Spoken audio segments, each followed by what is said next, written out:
Galactic Empire in turmoil. How did a human warship reach this far? Part 1. The impossible signal. The commander had worked at the Eternal Visual Monitoring Station for 40 years. In all that time, he had never seen anything cross the. No one had. There was not just a barrier. It was the end of everything. Beyond it lay only death and the cold emptiness of collapsed space where the laws of physics broke apart. When his sensors showed a small ship appearing on the inner side of the, assumed his equipment was broken. Ran the diagnostics 3 times. The reading stayed the same. A vessel was moving through Imperial space, heading toward the throne worlds. It was small, damaged, and broadcasting signals in a language the computer could barely translate. The language was human. His 4 hearts being faster. Humans were a young species from the outer galaxy. They had only discovered space travel a few centuries ago. They were primitive, weak, and lived on a planet so dangerous that most scientists considered it a miracle they existed at all. The idea that a human ship could cross there was impossible. Yet there it was on his screen, moving slowly but steadily toward the heart of the Empire. And an emergency message to the Imperial High Council. Within minutes, every admiral and politician in the Empire was asking the same question. How did a human warship reach this far? Aboard the human vessel Defiant, Captain Park Ho stared at the navigation display and tried to ignore the pain in his shoulder. The crossing had not been gentle. Half his crew was injured. 3 were dead. The ship was held together by emergency repairs and desperate prayers. But they had made it. Against all odds, against everything the universe had thrown at them, they had crossed the. Captain, said Lieutenant Hana from her station, I am picking up signals from multiple directions. They know we are here.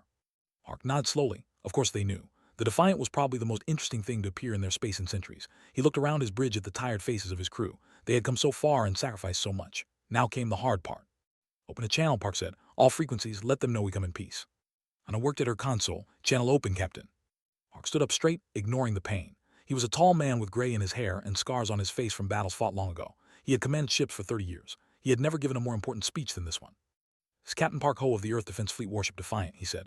We have crossed the not as invaders but as messengers. Our worlds are dying. Our people are being killed by an enemy we cannot defeat. We come to the Empire to ask for help. We come to warn you. The darkness that is destroying us will eventually reach you. Please, listen to what we have to say. He ended the transmission and sat back down. Hana looked at him with worried eyes. Do you think they will believe us? She asked. I do not know, Park admitted, but we had to try. Fleet Admiral received the transmission aboard his flagship, the Dominion of Stars. He was ancient even by standards, having lived for over 2,000 years. He had seen empires rise and fall. He had commanded fleets in wars that lasted centuries. Very little surprised him anymore. But this surprised him. He watched the human captain speak and felt something he had not felt in a very long time, curiosity. These humans were supposed to be primitive. Their ships were supposed to be slow and weak. Yet somehow, one of their vessels had done what no other species had ever accomplished. It had crossed the. What do we know about them? Asked his officers. Very little, Admiral, replied his aide. They come from a planet called Earth in the outer regions. High gravity, extreme temperatures, filled with dangerous predators and diseases. Our scientists believe no intelligent species should have evolved there. And yet they did, said thoughtfully. Interesting.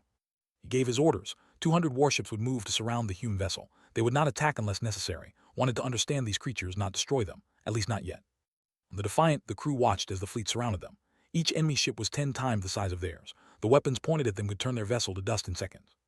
Ensign Young sat at his station and tried to keep his hands steady. He was young, barely 25 years old. He had joined the fleet to protect people. Now he wondered if he would die before he ever got the chance. His mind went back to the day everything changed. He remembered standing on the observation deck of his colony watching the sky. He remembered the shadow ships appearing without warning. They came in silence, dark shapes against the stars. They gave no message, no demands, no explanation. They simply started burning everything. Young remembered his mother pushing him toward the evacuation shuttle. He remembered her face as the doors closed between them. He never saw her again. Now surrounded by alien warships, Young wondered if he would join her soon. Stay calm, everyone, Captain Park said from his chair. We did not come this far to give up now. Lieutenant studied her readings. They are not charring weapons, Captain. I think they want to talk. Park allowed himself a small smile. Then we will talk. Hana, keep that channel open. Let us see if we can make some friends today. In the depths of the Eternal Visual Station, continued watching the strange little human ship. He had served the Empire his entire life. He believed in its power and wisdom. He trusted that the admirals and politicians would handle this situation correctly. But something bothered him. The human captain had spoken of darkness and dying worlds. He had spoken of an enemy that could not be defeated. Most importantly, he had spoken with the voice of a man who had lost everything except hope. He'd heard that voice before. He had heard it in the old recordings, the ones from 11,000 years ago, when they themselves were running from something terrible, something they had barely survived. Pushed the thought away, that was ancient history. Those days were over. The Empire was safe behind them. But as he watched the human ship sitting alone among 200 warships, could not shake the feeling that everything was about to change. The galaxy had been at peace for thousands of years. Perhaps that peace was ending. Far away beyond in the cold darkness of collapsed space, something ancient stirred in its long sleep. It had felt the ship pass through. It had noticed the tiny crack in the barrier, and now, after 11,000 years, it was beginning to wake up. The humans had opened a door. They did not know what would follow them through. Galactic Empire in turmoil. How did a human warship reach this far? Part 2. The weight of empires. Lead Admiral stood on the observation deck of his flagship and watched the hewn ship through the great windows. The Defiant looked like a toy compared to his warships. It was battered and trailing smoke from damaged sections. Parts of its hull were held together with emergency patches. By all logic, it should not still be flying. Yet there it was, sitting calmly in the middle of 200 warships, waiting for judgment. Fascinating creatures, said to himself, either very brave or very foolish. His aide approached with a data tablet. Admiral, the Imperial Council demands we bring the humans before them. They want to interrogate them personally. Nodded. This was expected. When something impossible happened, the politicians always wanted to understand it. More importantly, they wanted to control it.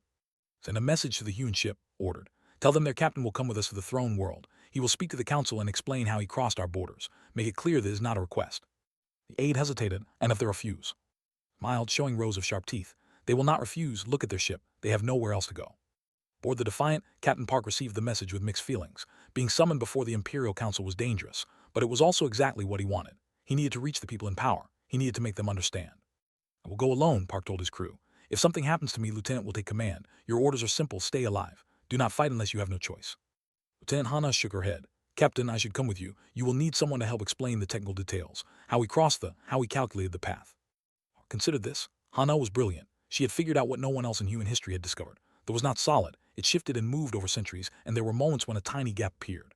Hana had found that gap using forbidden archives and years of calculations. Without her, they would never have made it this far. Very well, Park agreed. You will come with me, but stay close and let me do the talking unless they ask you directly. Hana smiled slightly. Understood, Captain.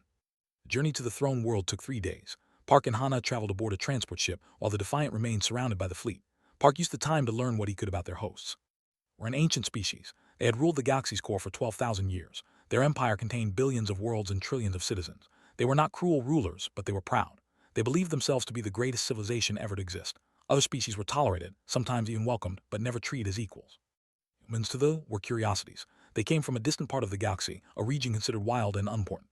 Their technology was primitive. Their lives were short. The idea that such creatures could challenge or surprise the Empire seemed ridiculous. Park intended to change that view. On the third night of the journey, Park found himself unable to sleep.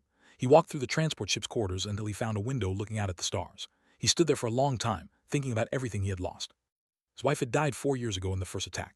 His son had been on one of the colonies that burned. His home, his family, his entire world was gone. All he had left was the Defiant and its crew. He heard footsteps behind him and turned to see Hana approaching. Cannot sleep either, she asked. Park shook his head. Too many ghosts. Hana stood beside him and looked out at the stars. Do you think they will help us? I do not know, Park admitted. But even if they refuse, we had to try. Those shadow ships destroyed 17 colonies, 4 billion people. We do not have the weapons to fight them. We do not even understand what they are. And if the no, Park looked at her with tired eyes, then maybe, just maybe, we can save whoever is left. Back on the Defiant, Ensign Young tried to keep himself busy. The ship needed repairs, and there was always work to do. But no matter how hard he worked, he could not stop the memories from coming. Remembered the evacuation shuttle lifting off while fire rained from the sky. He remembered looking down at his city and watching it burn. He remembered the faces of the people who did not make it aboard, left behind to die. His mother had been one of them. Young had survived because she had sacrificed herself to save him. She had given him her seat on the shuttle. She had pushed him through the doors when he was too scared to move. The last words she ever said to him were simple. Live, my son. Live and make it count. He was trying. Every day he was trying. But some days it was hard to see the point. The ship's doctor Min found him in the engine room, staring at nothing. She was a kind woman in her 40s, with gentle eyes and a calm voice. She had been treating the crew's injuries since the crossing, both physical and emotional. You should rest, he said. We all should. Young shook his head. If I close my eyes, I see them, the shadow ships, the fire, my mother. And sat down beside him. I know I lost people too, my sister, my niece. They were on Colony 7. Young looked at her. How do you keep going? Because they would want me to, Min said simply. Because giving up would mean their deaths meant nothing. We carry them with us, Young. We carry them and we keep moving forward. The throne world, Imperial advisor watched the incoming reports with great interest. She was a politician, skilled at reading situations and finding opportunities. The human arrival was causing chaos in the council. Some members wanted to destroy the intruders. Others wanted to study them. No one knew how to handle a situation that had no precedent. Saw opportunity in the confusion. He had read the human captain's message carefully. He spoke of dying worlds and unstoppable enemies. Most of her colleagues dismissed this as exaggeration or lies, but was not so sure. She had studied the old archives. She knew about the silence, the ancient catastrophe that nearly destroyed the 11,000 years ago. If the humans were telling the truth, if something from that dark time was returning, then whoever helped them first would gain enormous political power. The hero who saved the empire, the visionary who saw the threat when others were blind. Smiled to herself. She would meet with the human privately. She would hear their story, and then she would decide how best to use them for her own advancement. In the great game of imperial politics, even disasters could be turned into victories. One simply had to be clever enough to see the possibilities. The transport ship arrived at the throne world at dawn. Park and Hana looked through the windows at the planet below. It was beautiful beyond description. Great cities covered its surface, shining with lights of every color. Ships flew through the air in endless streams. Gardens and parks spread between the towers, green against the silver and gold. This was the heart of the greatest empire in the galaxy. This was where the fate of humanity would be decided. He straightened his uniform and took a deep breath. He was a soldier, not a diplomat. He was tired and wounded and scared, but he was also the last hope of his people. Ready? Hana asked. No, Park admitted, but let us go anyway. They stepped off the transport and into the light of an alien sun. The council was waiting, and the future of two civilizations hung in the balance. Galactic Empire in turmoil. How did a human warship reach this far? Part 3. Before the throne. Imperial throne room was the largest enclosed space captain Park had ever seen. Great pillars of white stone rose toward a ceiling painted with stars and galaxies. Thousands of nobles filled the galleries, their robes shimmering with light. At the far end, raised on a platform of crystal, sat Emperor IV on a throne that had been occupied by his ancestors for 10,000 years. Park walked down the center aisle with Lieutenant Hana beside him. Every eye watched them, every whisper followed them. These were the first outsiders to enter the throne room in 3,000 years. They stopped at the base of the platform and waited. Park kept his back straight and his face calm. He would not show fear. He could not afford to. Emperor studied them with ancient eyes. He was old even for his scales faded to pale silver, his movements slow and careful. But there was intelligence in his gaze, sharp and calculating. So, the Emperor said, his voice filling the great room without effort, these are the creatures who crossed the... Yes, Your Majesty, Park replied. We are human. We come from the outer galaxy from a world called Earth. Tall and religious robe stepped forward. This was High Priest, leader of the Imperial faith. He looked at the humans with open disgust. Possible, declared. They cannot be crossed. These creatures must have found another way into our space. They are liars and spies. Lieutenant Hana spoke before Park could stop her. With respect, we did cross I calculated the path myself. The crowd murmured in shock. A young female speaking without permission to the High Priest was unthinkable, but Hana continued anyway. It's not solid, she explained. It shifts over time. Every few centuries a gap appears. It lasts only a few weeks before closing again. I studied the old star maps and found the pattern. We used that gap to cross. High Priest's face darkened with anger. You expect us to believe that a primitive species discovered something our greatest scientists have missed for 11,000 years. I do not expect anything, Hana said calmly. I am simply telling you what happened. You can check my calculations if you wish. Emperor raised a hand and silence fell instantly. We will examine your data later. For now, tell us why you came. Your captain spoke of dying worlds and terrible enemies. Explain. Park stepped forward. This was the moment everything depended on. 4 years ago, he began, ships appeared over our colonies without warning. They came in shadows blocking the light of our suns. We tried to communicate with them. They did not respond. We tried to defend ourselves. We failed. He paused, gathering his strength. The memories were painful. They burned everything. Cities, farms, families. They asked for nothing. They explained nothing. They simply destroyed, and when nothing remained, they moved to the next world. Park reached into his uniform and pulled out a small device. Guards tensed, but he showed them it was only a data crystal. This contained sensor recordings, debris analysis, and one fragment of a message we captured from their ships. We do not understand their language. We do not know what they are. All we know is that they are coming from somewhere beyond and they are destroying everything in their path. He held up the crystal. We came to ask for your help. We came to warn you. Whatever these things are, they will not stop with us. Eventually, they will reach you. High Priest laughed coldly. Ridiculous. These humans probably brought this doom upon themselves. Perhaps they awakened something that should have stayed buried. Their problems are not our concern. With respect, Park said, his voice harder now, that is exactly what we thought when the first colony fell. We thought it was an isolated incident. We thought we were safe. We were wrong. A new voice spoke from the crowd. May I see the data crystal? An elderly stepped forward. He was smaller than the others, his robe simple and worn, but the crowd parted for him with obvious respect. Master Archivist, Emperor said with a nod, you may examine it. Old Archivist took the crystal from Park and inserted it into a reader at his belt. His eyes moved rapidly as he processed the information. Then he stopped. His face went pale. This language, he whispered, I know the language. The crowd fell silent. Even High Priest stopped his sneering. Impossible said, but his voice was uncertain now. Master looked up at the Emperor with eyes full of fear. Your Majesty, this message fragment matches records from the silence. The symbols, the structure, even the carrier frequency. This is not new. This is something very, very old. Emperor rose from his throne, his ancient body suddenly tense. You are certain? Yes, Your Majesty. I have spent my life studying those archives. I would know those patterns anywhere. The throne room erupted in chaos. Nobles shouted at each other. Guards moved to protect the Emperor. High Priest was screaming about lies and impossibilities. Through it all, Park stood still and watched. He did not understand what the silent was, but he understood fear. And for the first time since arriving in this empire of proud giants, he saw fear in their eyes. Hours later, Park and Hana sat in a comfortable room in the palace. They had been given food and water and told to wait. Guards stood outside the door. What do you think is happening? Hana asked. I think we scared them, Park said. I think we told them something they did not want to hear. The door opened and a female entered. She was tall and graceful, her scales a deep blue, her eyes calculating. This was Imperial Advisor. I apologize for the confusion, he said smoothly. The council is in emergency session. What you brought us has caused quite a stir. What is the silence? Park asked directly. What did your Arvis mean? Hesitated. Then he sat down across from them and spoke in a lower voice. 1,000 years ago, the Empire almost ceased to exist. Ships came from the void, machines of terrible power. They consumed entire worlds. They could not be reasoned with. They could not be stopped. We call that time the silent because almost no records survive. We lost 9% of our population before we finally defeated them. Ark felt cold. How did you defeat them? We created our greatest scientists sacrificed themselves to collapse the space between our galaxy and theirs. We thought we had trapped them forever. His voice dropped even lower. It seems we were wrong. And I leaned forward. These machines, what were they called? Said, they are not truly alive. They are self-replicating weapons, created by some civilization that died long before we evolved. Their only purpose is to consume resources and create more of themselves. And if they have broken through if they are destroying your colonies, then it is only a matter of time before they reach us. Ark closed his eyes. He had hoped they would have an easy answer. He had hoped they would know how to stop this enemy. Instead, he had learned something worse. The things destroying his people had nearly destroyed the greatest empire in the galaxy, and now they were coming back. What happens now, he asked.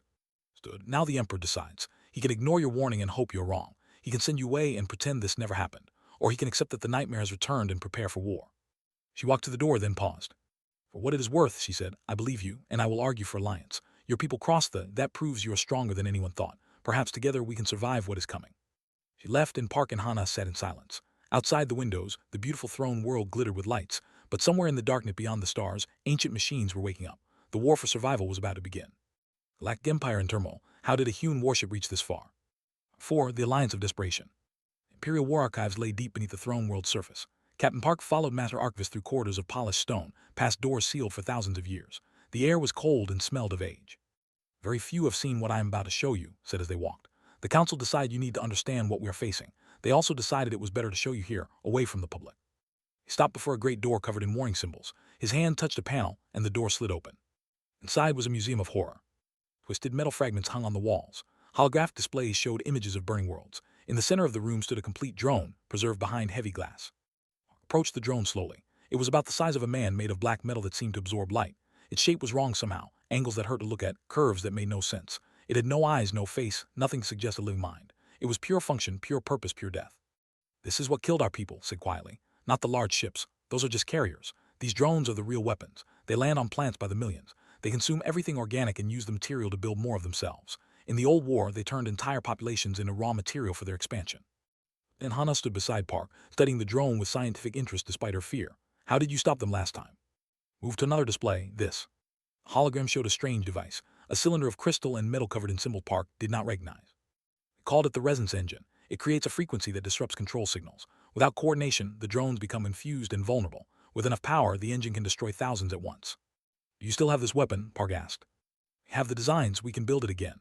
His voice grew heavy. But there's a problem. The engine requires a living mind to control it. The pilot must link their consciousness directly to the machine. In the old war, our pilots burned out after a few minutes. The strain killed them. Ark understood, so you cannot use it. Our brains have changed over 11,000 years. We evolved to be more peaceful, more stable. The neural patterns needed to operate the engine no longer exist in minds. Turned to look at Park with strange intensity. But we tested your species yesterday. We scanned Lieutenant's brain while she slept. Hana looked surprised but not angry. What did you find? Your neural patterns are different from ours. More chaotic, more adaptable. They match the original pilot requirements almost perfectly. Step closer. Human minds can operate the resonance engine. You might be the only species in the galaxy who can. The next day, Park returned to the Defiant. His ship was still surrounded by warships, but the atmosphere had changed. Technicians from the Empire had arrived to help with repairs. Supplies had been delivered. Most importantly, an alliance had been signed. The Emperor had agreed. They were a threat to everyone, humans, and would fight together. Park gathered his crew in the main bay. They looked tired but hopeful. Beside him stood General, the military commander assigned to work with them. Was large even by standards from countless battles, his eyes hard and suspicious. I will be honest with you, said to the human crew. I do not think much of your species. You are small, weak, and primitive. Your ship is barely functional. I do not understand how you survived the crossing. Chief Engineer Nam One stepped forward. She was a thin woman with oil-stained hands and a direct manner. Maybe because we build things to survive, not to look pretty. Eyes narrowed, explain. Pointed to the ship around them. Your ships are elegant, beautiful. Every system is designed for efficiency. But if one thing breaks, everything fails. She kicked a wall panel. This ship has 3 backup systems for every critical function. The engine room has 4 different ways to generate power. The life support can run on battery for a month. When something breaks, we fix it with whatever we have. Looked around at the patched walls and juried equipment. For the first time, something like respect appeared in his eyes. Interesting, he admitted. Perhaps there is something to learn from you after all. For the next 2 weeks, humans and worked together to prepare for war. The resonance engine was being built aboard the Defiant. It would be the only ship carrying the weapon because human pilots were the only ones who could use it. Dr. Min spent long hours working with medical teams. They were fascinated and horrified by human biology. You survive this level of radiation every day, one scientist asked, reviewing her medical records. It is normal for Earth, Min explained. Your bones are incredibly dense. Your muscles are designed for high gravity. Your immune system fights off diseases that would kill us in hours. The scientist shook his head in disbelief. Your plan is trying to kill you every moment of your existence. Min smiled. Yes, that is why we are still alive. Sin Young was selected to help test the resonance engine. His neural patterns were among the best matches on the ship. When they connected him to the test system, he felt something strange. A presence at the edge of his mind. A feeling of vast power waiting to be released. Then pain hit him like a wall. He screamed and tore the connections off. Min rushed to his side as he collapsed. The neural load is too high, she reported later to Park and the scientists. One person cannot handle it. The pilot would die within minutes. Park stared at the engine with troubled eyes. Then how do we use it? Then Hana had been studying the data. Maybe one person does not have to carry the whole load. The original design assumed a single pilot. But if we could spread the connection across multiple minds, share the burden, each person would only take a fraction of the strain. The scientists looked doubtful. That would require perfect synchronization, multiple minds thinking as one. Humans do that naturally, Hana said. We call it teamwork. Park made the decision immediately. Modify the engine for multiple pilots. We will connect the entire bridge crew if we have to. Watch the discussion with growing amazement. These humans never stopped. Every problem they faced, they found a way around it. Every obstacle became an opportunity. He thought of his own people, so proud and so ancient. They had ruled the galaxy for 12,000 years. They had become comfortable. They had forgotten what it meant to struggle for survival. These humans remembered. They had never forgotten. Days later, scouts reported that there was failing. Cracks were spreading through the collapsed space. Ships were massing on the other side, preparing to pour through. A combined fleet gathered at the edge of space. 200 Imperial warships, 30 vessels from species that had joined the Alliance, and one small, battered human ship carrying the only weapon that could end the threat. Park stood on his bridge and looked at his crew. Hana at navigation, one at engineering, Min at medical, Young at weapons. They were all connected to the resonance engine now, their minds linked through the machine. Whatever happens today, Park said, I want you to know that I am proud of you, all of you. We came further than any human has ever gone. We made friends with an empire that thought we were insects. We gave our people a chance. He sat in his captain's chair and felt the engine come alive around him. Now let us finish what we started. The fleet moved forward. In the darkness ahead, they were waiting. Galactic Empire in turmoil. How did a human warship reach this far? Part 5. The fire that burns. It was dying. Captain Park watched through the Defiance as cracks of terrible light spread across the barrier that had protected the galaxy for 11,000 years. Through those cracks, he could see shapes moving. Thousands of them. Millions of them. The fleet was larger than anything in the old records. All ships battle formation, Admiral's voice came through the communication system. Hold the line. Give the humans time to reach the breach. The Allied fleet spread out in a defensive wall. Battleships anchored the center. Smaller vessels from a dozen species filled the gaps. They all knew their job. They had to keep them busy while the Defiant got close enough to use the resonance engine. Hawk looked at his crew. They were scared but determined. The neural links connecting them to the engine hummed with shared tension. How are the engines? Chief Engineer Nam 1 checked her displays. Running at 110%. She will hold, Captain. I promised her extra maintenance if she gets us through this. Park almost smiled. One always talked to the ship like it was alive. Right now, he was glad for her confidence. Hana plotted a course through the enemy fleet, fastest path to the breach. Lieutenant Hana's fingers danced across her controls. Course plotted. It is not going to be easy. We will have to fly through the thickest part of the fighting. And that is what we will do. Young, charge all weapons. Min, prepare for casualties. Ensign Young activated the weapon systems. His hands were steady now. The fear was still there, but something stronger had replaced it. Purpose. Duty. The faces of everyone he had lost, demanding that he fight for those who remained. Dr. Min moved through the ship, checking medical supplies, preparing for the wounded that would surely come. She thought of her sister and her niece, the family she had lost to these machines. Today, she would honor their memory. The shattered enemy ships poured through like a flood of black water. They were beautiful in a terrible way, all curves and angles that hurt to look at. They moved without engines, without sound, sliding through space as if gravity meant nothing to them. The battle began. Admiral commanded his fleet from the bridge of the Dominion of Stars. He had fought 1,000 battles in his long life, but nothing like this. They did not fight like any enemy he had faced. They did not form lines or follow tactics. They simply advanced, wave after wave, consuming everything in their path. Target the large ships, he ordered. Concentrate fire. His weapons tore into the enemy, destroying dozens of vessels. But for every one they killed, 10 more appeared. The enemy was endless. Then something strange happened. A small ship broke from the human position and flew directly toward the enemy. General's command ship, carrying only a handful of warriors. What are you doing? Demanded. Buying time, his voice came back. The humans showed me something. When everything seems lost, you do not run, you fight harder. The ship plunged into the enemy formation, weapons blazing. Vessels turned to pursue him, pulling away from the main fleet. Watched in amazement, had learned something from those strange little creatures, something they had forgotten. All ships commanded, follow his example, press the attack, give the humans their opening. The Defiant flew through a storm of fire. Explosions surrounded them. Energy beams streaked past the drones launched themselves at the hull, trying to attach and consume. Park watched his shields drop lower and lower. 20% shields, one reported. We are taking damage to the lower decks. Keep going, Park ordered. We are almost there. Young fired everything they had. Missiles, energy weapons, even the emergency rockets meant for escape pods. Each shot destroyed an enemy drone, but more kept coming. Then they broke through. The breach in the loom before them, a wound in reality bleeding light and shadow. Through it, Park could see the source of the enemy fleet, a structure larger than any planet, a factory hive that had been building for 11,000 years. "You have to destroy that," Hana said, her voice tight with awe and fear. "That is the plan," Park replied. He opened a channel to his crew. "Everyone linked to the engine, we do this together or not at all." Felt them connect?